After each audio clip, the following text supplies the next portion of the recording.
अल्हम्दुलिल्लाह वकफ़ा वस्सलातु वस्सलामु अला इबादिहिल्लज़ीन इस्तफ़ा खुसूसन अला अफ़ज़लिहिम व ख़ातमिन नबिय्यीन मुहम्मदिनिल अमीन व अला आलिहि व सहबिहि अजमईन।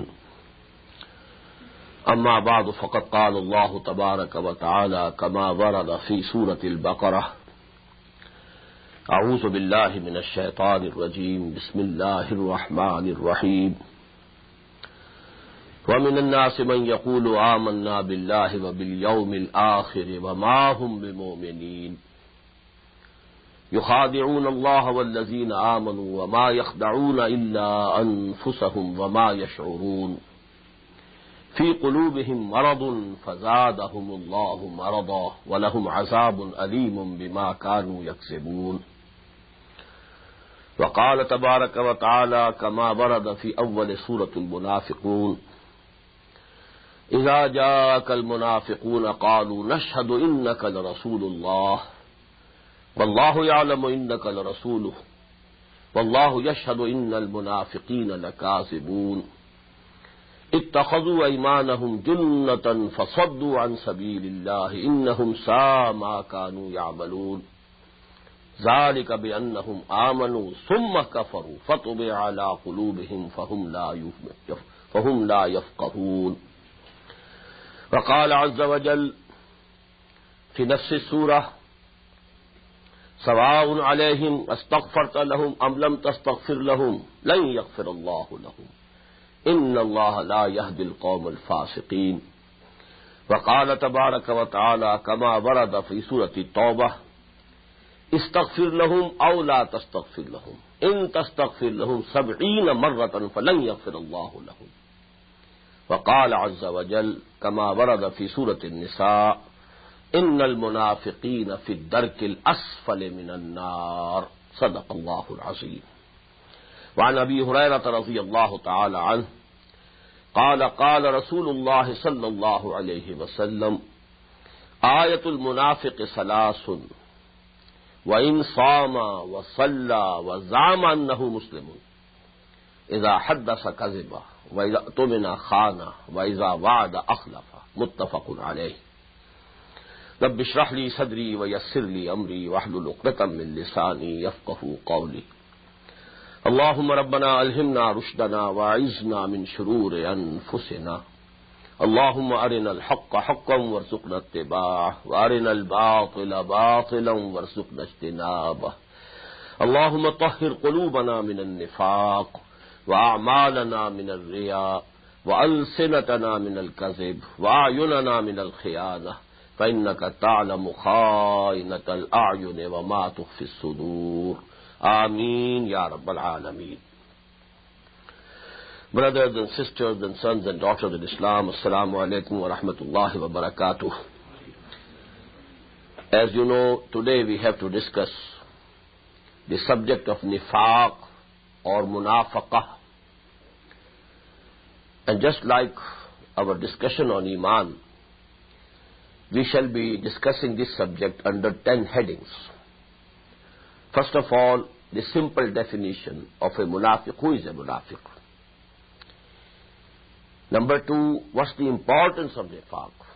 And because it is a disease, Allah subhanahu wa ta'ala has called it maradun. Fi qulubihim maradun, fazadahumullahu marada. What is the prognosis of this disease? Number three, just as we talked about some big misconceptions regarding jihad fi sabilillah, there are very big misconceptions about nifaq also. Fourth, then we shall discuss the literal meanings of nifaq, what it means literally. Number five, classification of munafiqeen. What are the types of munafiqeen? Number six, the conscious or the willful nifaq. Number seven, the unconscious nifaq. Number eight, analysis of the stages of nifaq. Number nine, its prevention. How can you save yourself from this disease, from this infection? And lastly, number 10, What's the curative treatment? If one gets the infection of this disease, then which antibiotic is available as curative to this disease? So with the name of Allah subhanahu wa ta'ala, I begin. Who is a munafiq? What we commonly know and understand is, a munafiq is a person who claims to be a mu'min and a Muslim, but he is really not a mu'min. So that is the general definition which we have in our minds. But here, 2 points must be noted. Number one, as we have seen, at the legal level, we have only 2 categories of human beings. Either they are Muslims, or they are non-Muslims or Kafirs. Nifaq is not a legal entity. Munafiq is not a legal entity. Legally, we can classify people only who is a Muslim and who is not a Muslim. So actually, at the legal level of Iman, and we have discussed it in detail, that the legal level of Iman is Islam. So at the legal level, the opposite or the zid or the antonym or the converse of Iman is kufr. But at the real level, the condition within, at this level, the zid or the antonym or the converse or the opposite of Iman is Nifaq. So actually, Nifaq versus Iman, kufr versus Iman. This point should be very clear. At the legal level, Iman versus kufr. At the real level, within your heart, Iman versus Nifaq. And Munafiq is not a legal entity. But as I discussed under the ayah number 14 of Surah Al-Hujurat, a person who is a legal Muslim can have 3 conditions within his heart. Either he is positively a mu'min also. This is what is required. If he is mu'min within, Muslim without, in his attitude in life, then you call him a Muslim or a mu'min doesn't make any difference. Call the rose by any name, it will smell as sweet. But a Muslim legally can be a mu'min positively, or negatively a munafiq. But between these 2 values, there is a 0 level also. A Muslim can be only a Muslim, neither a mu'min nor a munafiq. And I quoted, if you are remembering, the saying of Imam Ibn Taymiyyah rahimahullah, وَقَدْ أَثْبَتَ اللَّهُ إِسْلَامًا بِغَيْرِ إِيمَانٍ بِقَوْلِهِ تَعَالَى قَالَتِ الْأَعْرَابُ آمَنَّا قُلْ لَمْ تُؤْمِنُوا وَلَكِنْ قُولُوا أَسْلَمْنَا وَلَمَّا يَدْخُلِ الْإِيمَانُ فِي قُلُوبِكُمْ. These Bedouins are claiming that we have become mu'min. Tell them, O Muhammad sallallahu alayhi wa sallam, you have not at all become mu'min. All you can say is you have become Muslims. We have surrendered, we have become Muslims. And the real Iman has not as yet entered your hearts. That's a very important ayah. Ayah number 14 of Surah Al-Hujurat. So this ayah proves that there can be a person who is only Muslim, neither a mu'min nor a munafiq. And I told you that most of the Muslims of today belong to this category. Now this should suffice for the common meaning of the word nifaq. And let me quote here the ayat which I recited from the beginning of the 2nd section of Surah Al-Baqarah. وَمِنَ النَّاسِ مَنْ يَقُولُ آمَنَّا بِاللَّهِ وَبِالْيَوْمِ الْآخِرِ وَمَا هُمْ بِمُؤْمِنِينَ. There are certain people who claim that they believe in Allah and the Day of Judgment, the last day, but they are not mu'mins. يُخَادِعُونَ اللَّهَ وَالَّذِينَ آمَنُوا وَمَا يَخْدَعُونَ إِلَّا أَنفُسَهُمْ وَمَا يَشْعُرُونَ. They are deceiving, they are trying to deceive Allah and the mu'mineen and the mu'mins and the Muslims, but actually they are not deceiving anybody except themselves. وَمَا يَشْعُرُونَ, and they are not conscious of it. They think we are deceiving Allah and the mu'mins and the Muslims, but actually they are deceiving none else but themselves. But they don't have the consciousness, they don't have the understanding. فِي قُلُوبِهِمْ مَرَضٌ, in their hearts there is a disease. فَزَادَهُمُ اللَّهُ مَرَضًا, so Allah Ta'ala has increased their disease. فَزَادَهُمُ اللَّهُ مَرَضًا وَلَهُمْ عَذَابٌ أَلِيمٌ بِمَا كَانُوا يَكْسِبُونَ. Or for them is a very painful punishment due to the lie that they have been telling. So actually these three ayat from the second section of Surah Al-Baqarah, they are very important.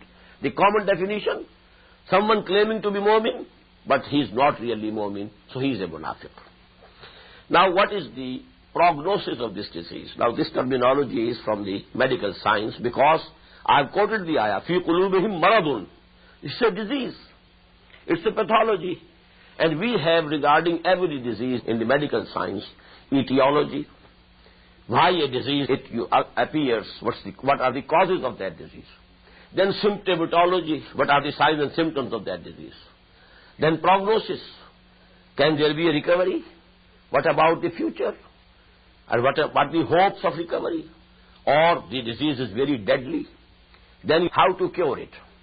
And in the cure or treatment of a disease, we have two sides. The preventive side and the curative side. Prevention is better than cure. You should try to avoid the disease and save yourself from the infection of that disease. But if that infection takes place, then you must have some treatment, some curative treatment. So all these issues have been discussed in the Quran in a very small surah. The name of this surah is Suratul Munafiqun, and that actually consists of only 11 ayat. And all these headings that I have enumerated about a disease, all these are discussed about that disease in those 11 ayat. But because this is not a session of the Dars of Suratul Munafiqun, I am actually discussing this subject, and I will be quoting from various parts of the Quran. If Allah subhanahu wa ta'ala, permits me and gives me the courage and the circumstances are favorable, then I intend to complete that dars of that selected course of study in English also. But here we have to proceed. Now what about the prognosis of this disease? I have recited a few ayat. Number 1, سَوَاءٌ عَلَيْهِمْ أَأَنذَرْتَهُمْ أَمْ لَمْ تُنذِرْهُمْ سَوَاءٌ عَلَيْهِمْ أَسْتَغْفَرْتَ لَهُمْ إِن لَّمْ تَسْتَغْفِرْ لَهُمْ لَن يَغْفِرَ اللَّهُ لَهُمْ. Now Allah subhanahu wa ta'ala is addressing Muhammad sallallahu alayhi wa sallam, the Prophet, about these munafiqeen. And this ayah is there in Surah Al-Munafiqun. It's absolutely equal for them, O Muhammad sallallahu alayhi wa sallam. Whether you ask our forgiveness for them or not, we are not going to forgive them. Inna Allah la yahdil qawm al-fasiqeen. It's not the rule of Allah subhanahu wa ta'ala. Allah ta'ala doesn't lead and doesn't guide those who don't want to be guided. The fasiqeen, who want to go astray, Allah subhanahu wa ta'ala lets them go astray. Inna Allah la yahdil qawm al-fasiqeen. So, istighfar of the Prophet sallallahu alayhi wa sallam. Sawa'un alayhim astaghfarta lahum am lam tastaghfir lahum lan yaghfir Allah. And you do have this very subject again repeated in Surah At-Tawbah. Istaghfir lahum aw la tastaghfir lahum. In tastaghfir lahum 70 marratan falan yaghfir Allah lahum. It's absolutely equal, O Muhammad sallallahu alayhi wa sallam. Whether you ask our forgiveness for them or you don't ask. Even if you ask, if you make istighfar for them, if you ask our forgiveness for them 70 times, even then we are not going to forgive them. Now this is the prognosis. A Muslim or a Mu'min who has even a drop of Iman, even a particle of Iman in his heart, he will tremble at these words, Allah subhanahu wa ta'ala saying, Istaghfir lahum aw la tastaghfir lahum. In tastaghfir lahum 70 marratan falan yaghfir Allah lahum. And the third ayah which I quoted regarding the prognosis, how deadly this disease is, that is from Surah An-Nisa. Innal munafiqina fi ad-darkil asfali min an-nar. These munafiqs will be in the lowest section of the Jahannam, in the lowest part of Nar. That has been reserved for munafiqeen. Actually, if you find in the Quran, the ghazab of Allah Ta'ala, the wrath of Allah Subhanahu wa Ta'ala appears more regarding munafiqeen than the kuffar. They are double criminals. Because the kuffar, they openly oppose. They are enemies, but you know them. But these people, they claim to be Muslims. They claim to be friends. They claim to be followers. They claim to be well-wishers. But actually they were the enemies. So actually Allah subhanahu wa ta'ala, His anger, His wrath, His ghadab, it appears in the Quran more for the munafiqeen than the kuffar. Now I come to the third point. The three very big misconceptions about nifaq. Number one is that this disease or this nifaq or munafiqah, that was confined to the days of the Prophet only. No nifaq after him. It's a general misconception. It's partially true, because only the Prophet could know who was a munafiq, because revelation came to him. So he could declare anybody as munafiq. He could say, although he didn't declare. He never declared anybody to be munafiq. He didn't declare even Abdullah ibn Ubay, the Raisul Munafiqeen, the chief of the Munafiqeen, he didn't declare him to be munafiq. So that is the practice of the Prophet sallallahu alaihi wasallam.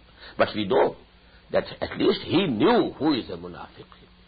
And there is a tradition, there is a riwayah, that when the Prophet was coming back from Ghazwatul Tabuk, some of the Munafiqeen, they tried to kill him.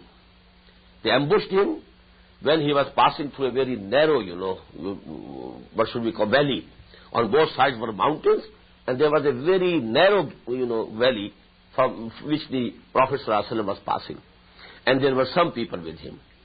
About 12 persons they attacked in the darkness of the night. But Allah subhanahu wa ta'ala saved the Prophet ﷺ. But then the Prophet told, although nobody could see those people, it was all dark, and they had covered their faces and heads with different cloths, and they were not seen, they were not recognizable. But the Prophet told Hazrat Huzaifa radiyallahu ta'ala anhu the names. They are such and such and such and such people, I tell you. But, O Huzaifa, keep it a secret with you. Never disclose this secret to anybody. Why? Because I have told you that munafiq is not a legal entity. It's actually the internal condition of a person. The Prophet could know it by wahi, but none else can know it. And when that window of wahi has been closed, after the institution of wahi having coming to an end in the prophethood of Muhammad sallallahu alaihi wasallam, now we cannot declare anybody a munafiq. But it doesn't mean that nifaq has finished up and it is no more there. Nifaq is there, the disease is there, but we can't declare any particular person to be munafiq. So it is a partial truth that nifaq was confined in this way, in this meaning, to the days of the Prophet ﷺ, that he could declare anybody to be a munafiq, although he didn't, but he could. But after him, we cannot say about any particular person that he's a munafiq. But the second, misconception, which if each one of us speaks down into his heart, he will find that we have got that misconception. And that is, we are safe from nifaq. How can we have nifaq? We are Muslims. We are not munafiqs. Whenever we read Quran and we are reciting the ayat regarding munafiqeen, we never tremble. We never think that they can be applicable to us. This is the biggest misconception, and let me quote here, two incidents and a saying of the Prophet sallallahu alaihi wasallam, which can remove this misunderstanding and misconception very easily. Number one, a Sahabi, one of the Ansari Sahaba, Hazrat Hanzala radiyallahu ta'ala anhu. Once it so happened, he came out of his house. He was very nervous. And he was saying, Nafaqa Hanzala, Nafaqa Hanzala, Nafaqa Hanzala. Hanzala has gone munafiq. Hanzala has become munafiq. Hanzala has become munafiq. He was in a special condition at that time. He met Hazrat Abu Bakr radiyallahu ta'ala on his way. Hazrat Abu Bakr asked him, what's the matter, Hanzala? What are you saying? How do you say you have become a munafiq? He said, I feel that when I am in the company of the Prophet, in his presence, the condition of my iman, the condition of my heart is somewhat different. But when I come to my home and family, and I am attending to my business or something, other activities, then that condition is no more. I feel there is a difference. This is nifaq. Hazrat Abu Bakr radiyallahu ta'ala anhu could tell him that this is not nifaq. And this is a natural thing. But he decided to take him to the Prophet sallallahu alaihi wasallam, so that the real, thing and real teaching comes from the tongue of the Prophet himself, sallallahu alaihi wasallam. And Hazrat Abu Bakr said, "Oh, Hanzala, if it is that, but I also feel the same thing. When we are in the presence of the Prophet sallallahu alaihi wasallam, our condition, our hearts, we are, as if we are seeing with our own eyes the Jannah and the Nar. But when we go to our business, our homes, that condition doesn't persist. So that condition is with me also. So let us go to the Prophet sallallahu alaihi wasallam and ask him what's the matter, what's the reality." They went there and Hazrat Hanzala narrated. And then the Prophet said, "No, Hanzala, it's not nifaq. Your condition that you have and experience in my presence, it cannot be permanent. If it becomes permanent, then the angels will come and shake hands with you on their beds. Actually, when you are in my presence, that condition, it cannot be permanent. فَإِنَّهَا يَا حَنْزَلَةُ فَسَاعَةً فَسَاعَةً." This type of depth of commitment, and depth of iman, this istihzar, this can be had time to time. It cannot be persistent. It cannot be permanent. But why I quoted this incident, that Hazrat Hanzala, a Sahabi, a companion of the Prophet, he didn't think that nifaq cannot attack him. He cannot have the disease of nifaq. He didn't think, I am mahfuz and mas'oon. I am safe. I can never have any nifaq. This was not the understanding. This was not the feeling of Hazrat Hanzala. Now let me come to Hazrat Umar radiyallahu ta'ala. He is number 2, according to Ahl Sunnah. Topmost Sahabi, Abu Bakr radiyallahu ta'ala. Number 2 among the Sahaba, Hazrat Umar radiyallahu ta'ala. And he, because I have told you that the Prophet told the names of some munafiqeen to Hazrat Huzaifa. Once he went to Huzaifa radiyallahu ta'ala anhuma, and he asked him, "In the name of Allah, I ask you, O Huzaifa, tell me, was my name also included in those names of munafiqeen about whom the Prophet told you?" And he said, No. Although I can't tell you the names, but should be sure your name was not among them. So Hazrat Umar didn't think that he is, exempt. He is immune. This disease cannot affect him. So how come we are absolutely sure we cannot have nifaq? And now let me give you the hadith. Once the Prophet said, sallallahu alaihi wasallam, "Ma aminahu illa munafiqun, wa ma khafahu illa mu'min." It's only the mu'min who fears lest this disease should affect him. And it's only the munafiq who thinks he is immune from that disease. Ma aminahu illa munafiqun. Nobody thinks himself safe and immune from this disease except the munafiq himself. And nobody has the fear of nifaq lest it should attack him except a mu'min. And it's very logical. If there is some traveler, you just imagine the travelers of the past, people going on foot or on horsebacks or on camelbacks traveling, and they had their money or cash with them. Now night fell and person is sleeping. He was always half asleep only. He was conscious lest somebody comes and steals his money. But who doesn't have any money? Well, he could sleep. He could enjoy a very, very sound sleep. There is a very beautiful couplet in Urdu from Ghalib. Raha khatka na chori ka, dua deta hu rahzan ko. Once the robbers have robbed me, I have nothing now. So I have nothing to fear now. Now I can sleep, I can have a very sound sleep because there is no danger of any theft. Because all that I had has gone. So and now I can enjoy a very sound and deep sleep. रहा खटका न चोरी का, दुआ देता हूं राहजन को. So actually, whosoever has some iman, he will fear, lest he loses this iman. Whosoever doesn't have any iman, well, he will not at all have any fears that he will lose anything. So that is logical also what the Prophet said. Ma aminahu illa munafiqun, wa ma khafahu illa mu'min. What is the third misconception? Most of us think that the munafiqeen are conscious munafiqeen. They deceive consciously. They know that they are deceiving. They know that we are not Muslim or Mu'min and we are only deceiving the Muslims. It's not the case. Rather, the bulk of the munafiqeen of the times of Muhammad sallallahu alaihi wasallam were unconscious munafiqeen. They didn't think themselves to be munafiq.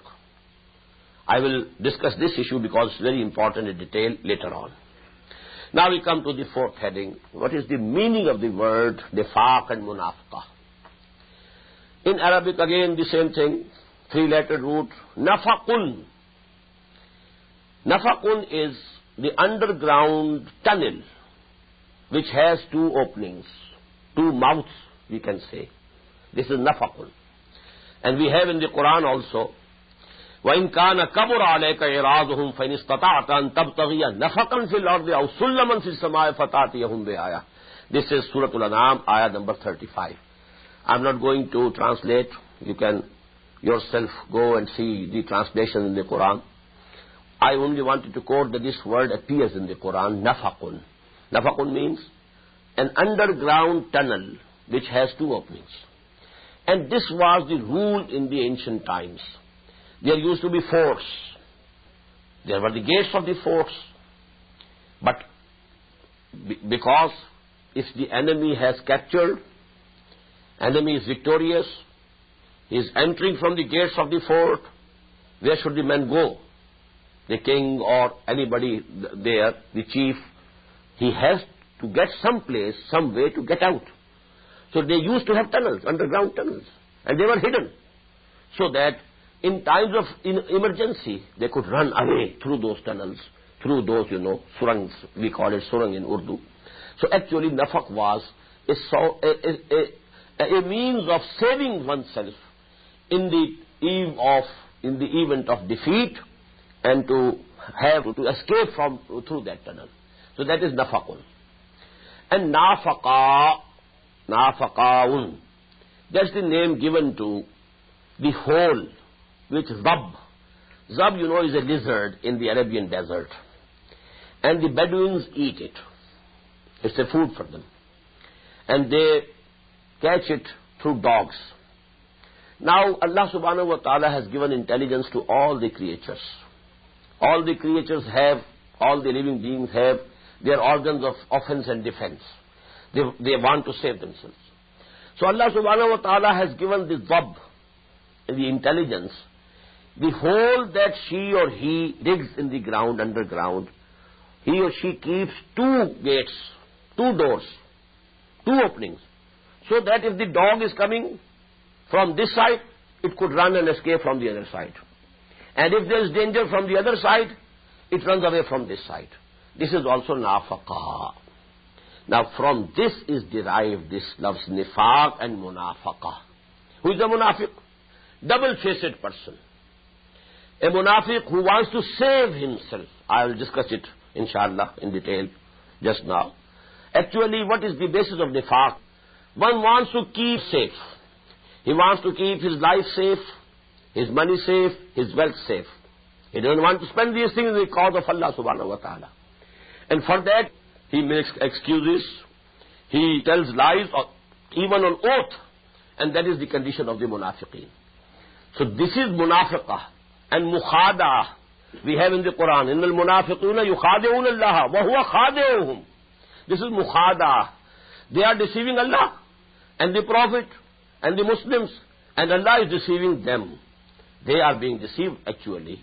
That's as I just recited the ayah, وَمَا يَخْدَعُونَ إِلَّا أَنفُسَهُمْ وَمَا يَشْعُرُونَ. They are not conscious, they don't understand, but they are deceiving none else but themselves.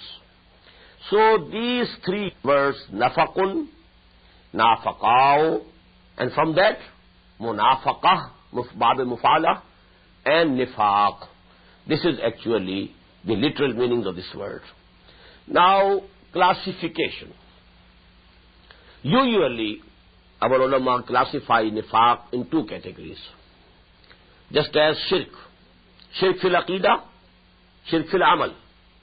In the same way, nifaq fil aqidah. Yani, a person is himself consciously doing nifaq. He knows he has not accepted iman, but he only deceiving, for the purpose of deceiving, he claims to be a Muslim. So that is the position of a person who has nifaq fil aqidah. He knows himself. And there is nifaq fil amal. He doesn't know that I am a munafiq.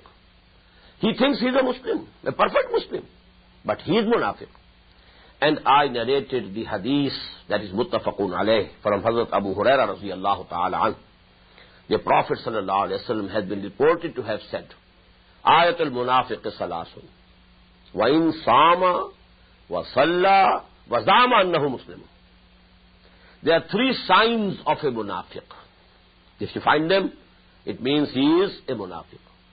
Although he might be fasting, he might be praying. وَإِن سَامَ وَصَلَّى وَزَامَ أَنَّهُ مُسْلِمٌ, and he might be thinking that he is a Muslim. But still, if he has all these three signs present in him, then he is a munafiq. إِذَا حَدَّثَ كَذِبَ وَإِذَا وَعَدَ أَخْلَفَ وَإِذَا أُؤْتُمِنَ خَانَ. Whenever he speaks, he tells a lie. Whenever he makes a promise, he breaks it, goes back on it. Whenever he is trusted, he betrays the trust. So these three things. Whenever he speaks, he tells a lie. إِذَا حَدَّثَ كَذِبَ وَإِذَا وَعَدَ أَخْلَفَ. Whenever he makes a promise, he goes back on his words, he breaks his promise. وَإِذَا أُؤْتُمِنَ خَانَ. When he is trusted, and something is entrusted to him, something or some powers, then أُؤْتُمِنَ خَانَ. He doesn't prove to be trustworthy, and he betrays the trust. These are the three symptoms of a munafiq. And there's another hadith. أَرْبَعٌ مَنْ كُنَّ فِيهِ فَإِنَّهُ مُنَافِقٌ. Four things have been enumerated in that hadith. If all the four are present in anybody, he is 100% munafiq. If one is there, he is a munafiq to that degree. To say and explain it, he is 25% munafiq. If two things are present in him, then he is 50% munafiq. Hatta yada'a. Until that time that he leaves that thing, gives away that habit. If all these four habits are present, then he is munafiq. He is a perfect munafiq. And in this hadith, in addition to these three things, إِذَا حَدَّثَ كَذِبَ وَإِذَا وَعَدَ أَخْلَفَ وَإِذَا أُؤْتُمِنَ خَانَ. The fourth is وَإِذَا خَاصَمَ فَجَرَ. When he quarrels with somebody, there's some dispute, there's some argument, he becomes out of control. Neither his tongue is under his control. He says whatever comes in on the tip of his tongue. And he doesn't discriminate what I should say and what I should not say. What I have the right to say and what I will be able to explain on the day of judgment that I have the right to say, and what I would not be able to explain on the day of judgment that I could say that, I had the right to say that. So it's khasama fajara. So he bursts out. Fajara means to burst. What is fajr? The time of fajr. When this darkness bursts and light appears, that is fajr. So actually, this fajara, one is out of control. He bursts out. So that is the fourth symptom or sign of this nifaq amali. So this is the classical classification. Generally, ulama classify nifaq as nifaq fil aqidah, a person who himself knows that he is a munafiq. He is doing it willfully, knowingly, consciously. And number two, he is practically a munafiq, although he is not in aqidah, in his thinking, he is not munafiq. I express it in a different manner. And that is, there are two types of nifaq. Conscious and willful nifaq an unconscious nifaq. Let me give you the example of conscious nifaq and willful nifaq. Suppose a non-Muslim wants to do some spying work in a Muslim country. A Hindu, for example, of Bharat, he is working with some intelligence service, RAW or the like, of India, and he enters Pakistan. And he claims to be a Muslim.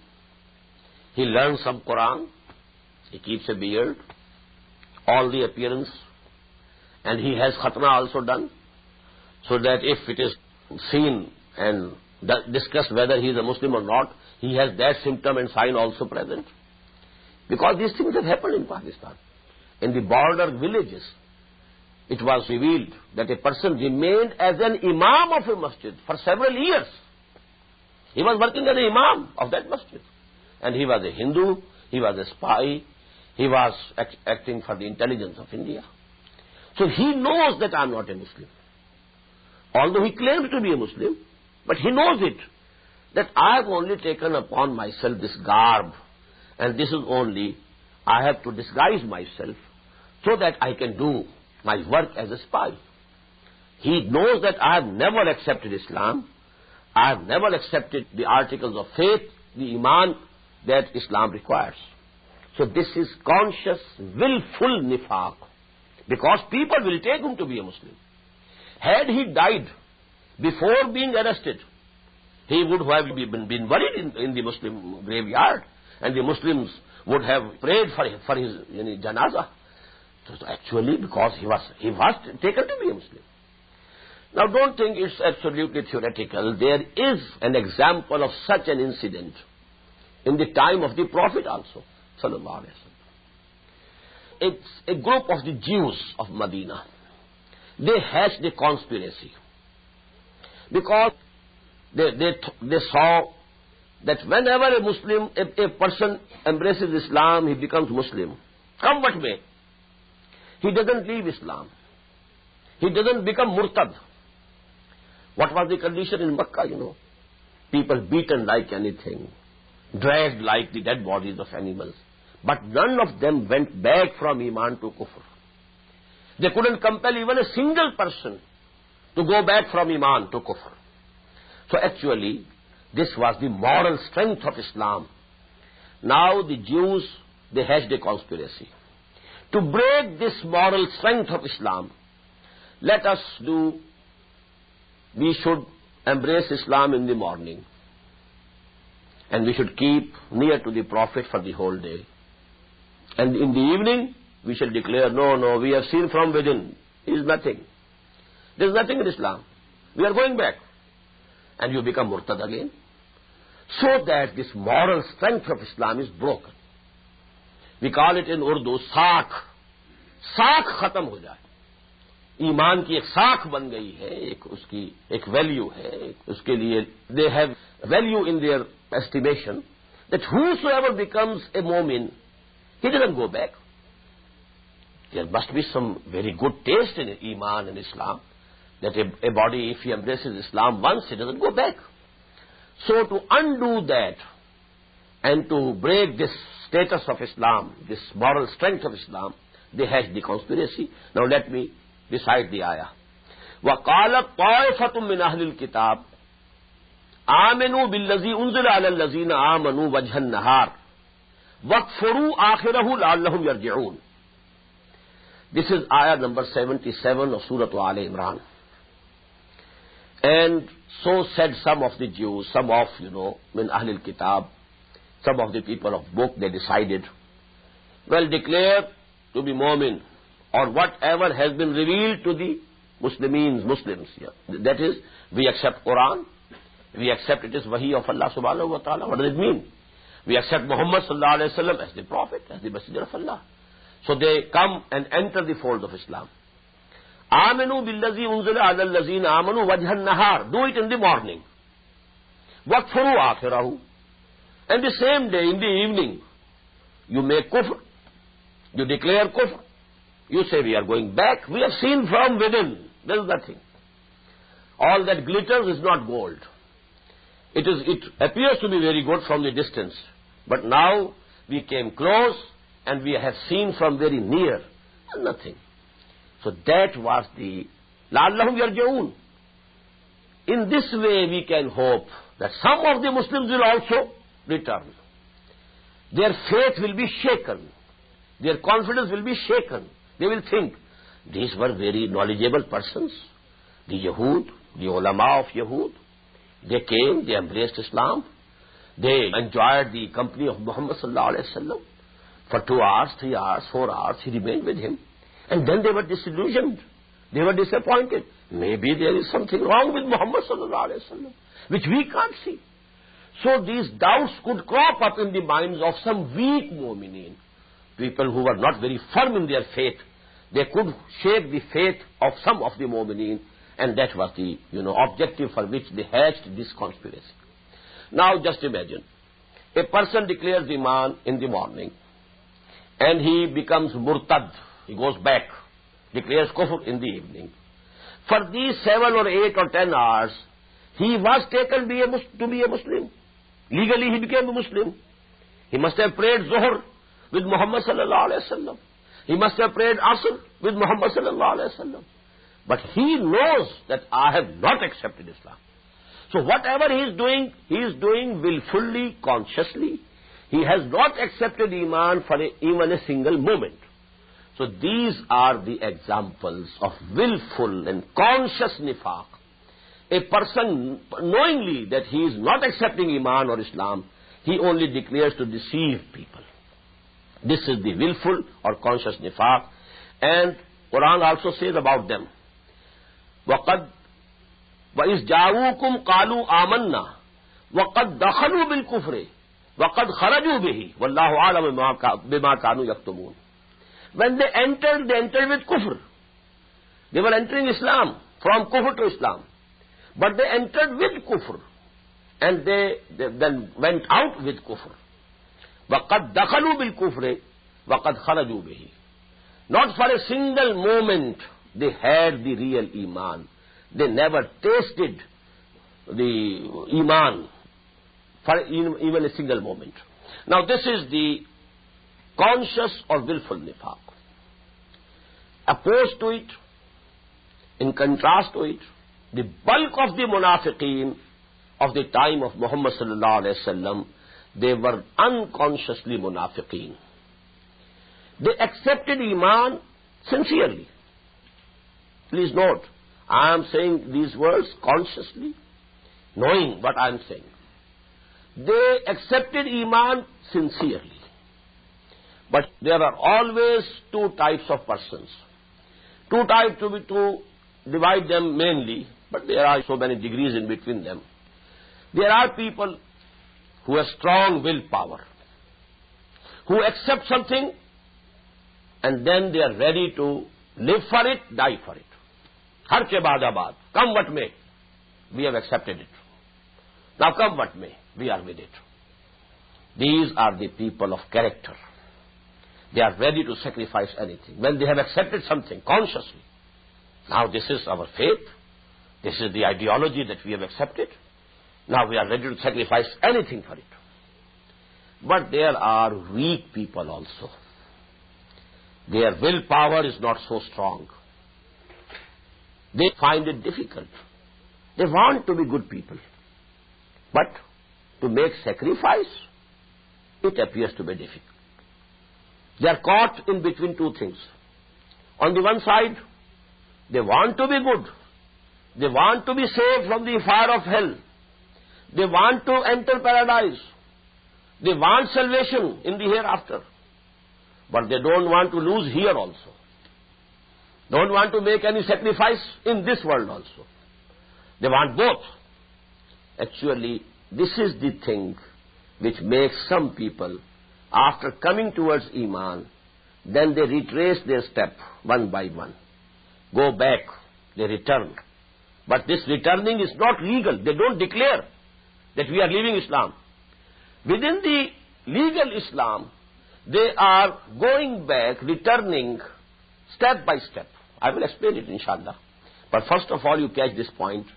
that because Islam wants sacrifices. Islam tells, if you have accepted Iman, as we have seen yesterday, the levels of jihad, if you are a normal person, if you have a healthy psychology, first of all, you must be a Muslim totally. You must be a Muslim actually. You must be a practicing Muslim. You must obey Allah subhanahu wa ta'ala. And you must observe the rules of Sharia about your own person and within the sphere of your authority. If you are head of the family, you should be a Khalifa in your family. Khalifa of Allah, Vicegerent of Allah. Then it is also logically necessary that you should promote this ideology. You have accepted this ideology. Now promote it. Call people to accept it. And the last thing, you must work hard and you must be ready to sacrifice everything to make this ideology supreme. To establish that ideology as a living politico-socio-economic system, as a social order. Now this is absolutely logical. But in doing these things, you have to bear losses, monetary losses. You have to lose friends. Maybe your parents are angry with you. Maybe your brothers become enemy to you. Maybe your wives and daughters and sons become enemy to you. Quran says, Ya ayyuhallazina amanu, inna min azwajikum wa auladikum aduwwan lakum fahzaruhum. O you who believe, from among your wives and sons and daughters, there are enemies to you. Your enemies. Beware of them. Ya ayyuhallazina amanu, inna min azwajikum wa auladikum aduwwan lakum fahzaruhum. If a person was making money from legal as well as illegal, halal as well as haram means, there was all the comforts, all the luxuries for all the family. They were very happy. Now he decides, from today, I will live within my halal means. No haram mean of earning. What will happen? The comforts are lost. Luxury is gone. Maybe they have simple bread, and maybe it is not 2 times a day. Maybe it's only 1 time a day. What will happen? The family will be angry. They won't be pleased. There are examples. If you take to that path, you will have the experience yourself. Your own enemy, your own family will become enemy to you. Except that Allah subhanahu wa ta'ala, it gives them also the iman and the courage to decide to take to this path. Otherwise, there are conflicts. There were conflicts among this, for the Sahaba, the parents, brothers for brothers. It happened with the Sahaba Ikram. So actually, to accept Iman at its face value, it's easy. But to fulfill the demands of Iman is something else. You need strength of character to be able to fulfill the requirements of Iman. And if you are not strong enough in your willpower, your determination, if it is weak, then you are caught between 2 things. ईमान मुझे रोके है तो खींचे है मुझे कुफ्र, काबा मेरे पीछे है कलीसा मेरे आगे. This is the condition. There are pulls from 2 different and opposite sides. Iman demands something else. And this world and worldly comforts and worldly luxuries and all those things which are connected with this worldly life, they pull you in the another direction. There's another couplet from Jigar. तपती राहें मुझको पुकारें, दामन पकड़े छाओ घनेरी. Call of duty that is calling me to the battlefield. And but these comforts of my home, this shade in my garden which I am enjoying, it is not letting me go. Tapti rahe mujhko pukare. Those ways of duties. People who were asked to go to Tabuk, more than 600 miles, and the weather was extremely hot, and the conditions very trying for the Muslims. There was no food, and now the date, they were ready, and they had to be taken from the trees. If all men go from Medina, who will take the fruit? Who will reap this harvest?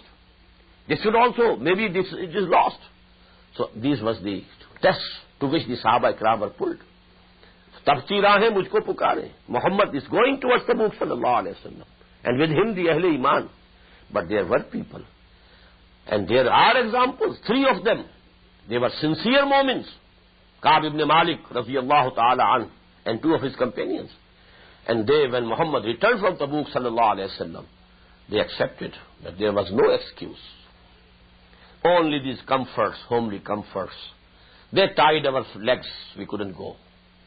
So that is the condition. This is actually the test. To have Iman, because Iman is very close to human nature. Every man should try to, and should, like to be a Mu'min, like to be a Muslim. But to be a real Muslim, a practicing Muslim, and to fulfill the requirements of Iman and Islam, that jihad which we have discussed yesterday, is very difficult. You have to make sacrifices, and here it is the basis from where Nifaq starts. Either you have taken a firm decision, come what may, I have decided. Just like Tariq ibn Ziyad, he burnt the boats. When he landed on the coast of Spain, he burnt the boats. So that none of my companions, he has any idea of running away for life. He should know, either we have to fight here and die in the battle, or if we go back, we'll be drowned in the ocean. There's no way going home. Tariq tu bar kinara andus safina soht. Guftand kare to zarahe aqlo khairat khatast. People said, you have committed a mistake. He said, no. Har mulk mulke mast ke mulke khuda mast. Now this country, this land, this belongs to Allah. And we also belong to Allah. So if we die here, and if we are buried here, there's no harm. So that is one state of mind, that I have accepted this, now I have to live for it, I have to die for it. Come what may. Any sacrifice that I have to make, I'll make. Inna salati wa nusuki wa mahyaya wa mamati lillahi rabbil alamin. This is one position. If you are weak, if you are interested that you shouldn't lose anything over here, then there is the beginning of a maraz. This is the disease. Fi qulubihim maradun fazadahumullahu marada. And it is the sunnah, it is the rule of Allah subhanahu wa ta'ala. Whosoever chooses whichever way for him, he makes that way easier for him. Well, go. If you want to come to Iman, if you make a firm decision, inna salati wa nusuki wa mahyaya wa mamati lillahi rabbil alamin. If you are firm in this decision, come what may. Whatever I have to lose, I am ready to lose. And Allah subhanahu wa ta'ala had warned the Sahaba Ikram in the very beginning of the Madani period. وَلَنَبْلُوَنَّكُمْ بِشَيْءٍ مِّنَ الْخَوْفِ وَالْجُوعِ وَنَقْصٍ مِّنَ الْأَمْوَالِ وَالْأَنفُسِ وَالثَّمَرَاتِ وَبَشِّرِ الصَّابِرِينَ. So actually, it is the basis of Nifaq is when you are tested, when there is fitna, when there is trial and tribulation, when you are called to make sacrifices, those who have decided it, once for all, come what may, well, it's easy for them. But those who have not made such a firm resolve, it becomes difficult for them. And that is the beginning of this maras. Fi qulubihim maradun fazadahumullahu marada. And those people, if they come back to kufr, now let me translate the 3 ayat of Surah Al-Munafiqun from the very beginning, Ayah 1, 2nd and 3rd, 1st, 2nd and 3rd. إِذَا جَاءَكَ الْمُنَافِقُونَ قَالُوا نَشْهَدُ إِنَّكَ لَرَسُولُ اللَّهِ. When these munafiqs come to you, O Muhammad sallallahu alayhi wa sallam, and they say that we accept that you are the messenger of Allah. We accept you as the messenger of Allah. إِنَّكَ لَرَسُولُ اللَّهِ. We testify to it. وَاللَّهُ يَعْلَمُ إِنَّكَ لَرَسُولُهُ. And Allah very well knows that you are His messenger. Who knows more than Allah that you are His messenger? وَاللَّهُ يَشْهَدُ إِنَّ الْمُنَافِقِينَ لَكَاذِبُونَ. But Allah testifies that these munafiqs are telling a lie. What they are saying is true, but they are liars because they don't really believe that you are the messenger of Allah subhanahu wa ta'ala. They are only saying it with their mouths and tongues. إِذَا جَاءَكَ الْمُنَافِقُونَ قَالُوا نَشْهَدُ إِنَّكَ لَرَسُولُ اللَّهِ وَاللَّهُ يَعْلَمُ إِنَّكَ لَرَسُولُهُ. वल्लाहु यशहदु इन्नल मुनाफिकीन लकाज़िबून इत्तखज़ू अयमानहुम जुन्नतन फसद्दू अन सबीलिल्लाह इन्नहुम साअ मा कानू यअमलून. This second ayah I will discuss later. Come to the third. ज़ालिका बिअन्नहुम आमनू सुम्मा कफरू फतुबिअ अला क़ुलूबिहिम फहुम ला यफ़क़हून. The real phenomenon is that they became mu'min. They had iman. They accepted iman. They tasted iman. But then they became kafir. So actually they were not kuffar from the very beginning, as opposed to the first type of the munafiqeen. قَدْ دَخَلُوا بِالْكُفْرِ وَهُمْ قَدْ خَرَجُوا بِهِ. Those people entered with kufr and then left out and went out with kufr. But here, the second type, Quran says, ذَلِكَ بِأَنَّهُمْ آمَنُوا ثُمَّ كَفَرُوا. They accepted iman, they become mu'min.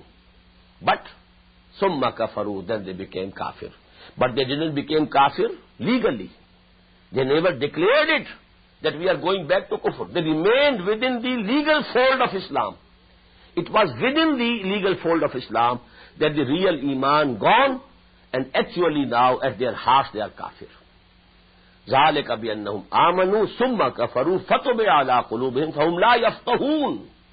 Now Allah subhanahu wa ta'ala has put a seal on their hearts, and they understand not the real understanding, the faculty of understanding that has been taken away from them. Let me quote another ayah.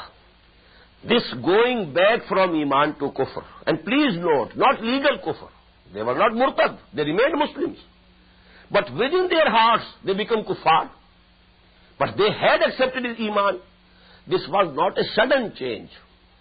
Just as if you have seen a person drowning, what happens? Once he goes down, surface of the water, then he comes up. Again he goes down, then he comes up. 2 or 3 times, and then he's gone. Finally he's gone. Same is the picture that Allah subhanahu wa ta'ala has depicted in the Quran. إِنَّ الَّذِينَ آمَنُوا ثُمَّ كَفَرُوا ثُمَّ آمَنُوا ثُمَّ كَفَرُوا ثُمَّ ازْدَادُوا كُفْرًا لَمْ يَكُنِ اللَّهُ لِيَغْفِرَ لَهُمْ وَلَا لِيَهْدِيَهُمْ سَبِيلًا بَشِّرِ الْمُنَافِقِينَ بِأَنَّ لَهُمْ عَذَابًا أَلِيمًا. Those who believed and then disbelieved and then believed and then disbelieved and then believed and then disbelieved and then finally disbelieved, and they went forward and forward in disbelief, Allah subhanahu wa ta'ala is not going to forgive them and is not going to lead them to the right path. O Muhammad sallallahu alayhi wa sallam, give the glad tidings to these munafiqeen, bashiril munafiqeen bianna lahum azaban alima, that Allah subhanahu wa ta'ala has in store for them the worst punishment, the very painful punishment. Now this is the condition. You know, a drowning person, just like a person who is drowning. He goes down and then comes up, and then goes down and then comes up. And after 2 or 3 times, and then he is drowned. In the same way, a person who is weak in his determination, he wants to be a mu'min also, but he doesn't want to make any sacrifice also. He wants to continue all the comforts. All should be pleased. There should be no conflict. There should be no danger for me. But I should also be a mu'min. He oscillates between iman and kufr. He is, like a pendulum, going to this side and to this side, and then again to this side and this side. And finally, he, sinks to the bottom, and he becomes a kafir, but not kafir legally. He is a munafiq. Kafir at heart, but legally he remains a Muslim. This subject we shall continue inshallah in the next session. أقول قولي هذا واستغفر الله لي ولكم ولسائر المسلمين والمسلمات.